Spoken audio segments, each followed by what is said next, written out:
सारे बाण भैया ने प्रेम भरा राधे राधे। ओम नमो भगवते वासुदेवाय नमः। विजय एकादशी की हार्दिक शुभकामनाएं। और कोई भी व्रत हो, हमें चढ़ते सूरज का करना चाहिए। तो 24 तारीख का व्रत करना है। सुबह ब्रह्म मुहूर्त में उठ कर स्नान करके दातुन कुरला करके भगवान की पूजा करनी है। तो विजय एकादशी की हार्दिक शुभकामनाएं। आइए कथा सुनते हैं। धर्मराज युधिष्ठिर बोले, हे जनार्दन, फागुन मास की कृष्ण पक्ष की एकादशी का क्या नाम है? क्या उसकी विधि है? कृपा करके आप मुझे बताइए। श्री भगवान बोले, हे राजन, फागुन मास की कृष्ण पक्ष की एकादशी का नाम विजय एकादशी है। इसके व्रत के प्रभाव से मनुष्य को विजय प्राप्त होती है। यह सब व्रतों में से उत्तम व्रत है। इस विजय एकादशी के महत्म के सुनने से, पढ़ने से सारे पाप नष्ट हो जाते हैं। एक समय देव ऋषि नारद जी जगत पिता ब्रह्मा जी से बोले कि हे महाराज, आप मुझसे फागुन मास की कृष्ण पक्ष की विजय एकादशी का विधान बताइए। ब्रह्मा जी कहने लगे कि हे नारद, विजय एकादशी का व्रत पुराने तथा नए पापों को नाश करने वाला है। इस विजय एकादशी की विधि मैंने आज तक किसी से भी नहीं बताई है, नहीं सुनाई है। यह समस्त मनुष्यों को विजय प्रदान करती है। त्रेता युग में मर्यादा पुरुषोत्तम श्री रामचंद्र को जब 14 वर्ष का वनवास हो गया, तब वे श्री लक्ष्मण तथा सीता जी सहित पंचवटी में निवास करने लगे।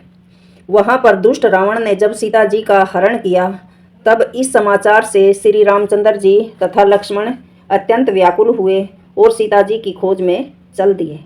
घूमते घूमते जब वे मरणासन जटायु के पास पहुँचे, तो जटायु उन्हें सीता जी का वृत्तांत सुनाकर स्वर्ग लोक चला गया। कुछ आगे जाकर उसकी सुग्रीव से मित्रता हुई और बलि का वध किया। हनुमान जी लंका में जाकर सीता जी का पता लगाया और उनसे श्री रामचंद्र जी तथा सुग्रीव की मित्रता का वर्णन भी किया। वहां से लौटकर हनुमान जी श्री रामचंद्र जी के पास आए और सब समाचार बताए। श्री रामचंद्र जी ने वानर सेना सहित सुग्रीव की सम्मति से लंका को प्रस्थान किया। जब श्री रामचंद्र जी समुद्र के किनारे पहुँचे, तब उन्होंने मगरमच्छ आदि से युक्त उस अगाध समुद्र को देखकर लक्ष्मण जी से कहा कि इस समुद्र को हम किस प्रकार पार कर सकेंगे। तब श्री लक्ष्मण जी कहने लगे, हे पुराण, हे पुरुषोत्तम, आप तो आदि पुरुष हैं, सब कुछ जानते हो। यहाँ से आधा योजन दूर पर कुमारी द्वीप से वक्दालभ्य नाम के मुनि रहते हैं। उन्होंने अनेकों ब्रह्मा देखे हैं। आप उसके पास जाकर इसका उपाय पूछिए। लक्ष्मण जी के इस प्रकार के वचन सुनकर श्री रामचंद्र जी वक्दालभ्य ऋषि के पास पहुँचे और उनको प्रणाम करके बैठ गए।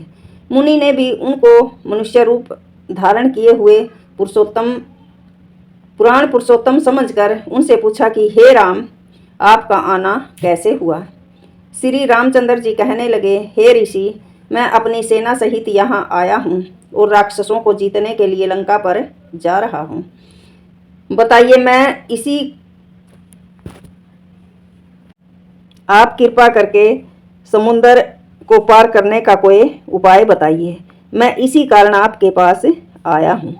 वक्दालभ्य ऋषि बोले, हे राम, फागुन मास के कृष्ण पक्ष की एकादशी का व्रत करने से निश्चय ही आपकी विजय होगी।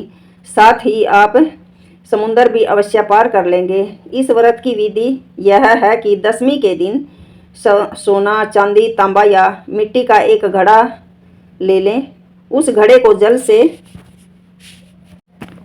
भरकर पंचपल्लव रख कर वेदी पर स्थापित करें। उस घड़े के नीचे सतनजा और ऊपर जौ रखें। उस पर श्री नारायण भगवान की सोने की मूर्ति स्थापित करें। एकादशी के दिन स्नान आदि से निवृत्त होकर धूप, दीप, नैवेद्य, नारियल आदि से भगवान का पूजा करें। तत्पश्चात घड़े के सामने बैठकर दिन व्यतीत करें और रात्रि को उसी प्रकार बैठकर जागरण करें। द्वादशी के दिन नित्य नियम से निवृत्त होकर उस घड़े को ब्राह्मण को दे देवें। हे राम, यदि तुम इस व्रत को सेनापतियों के सहित करोगे तो तुम्हारी विजय अवश्य होगी।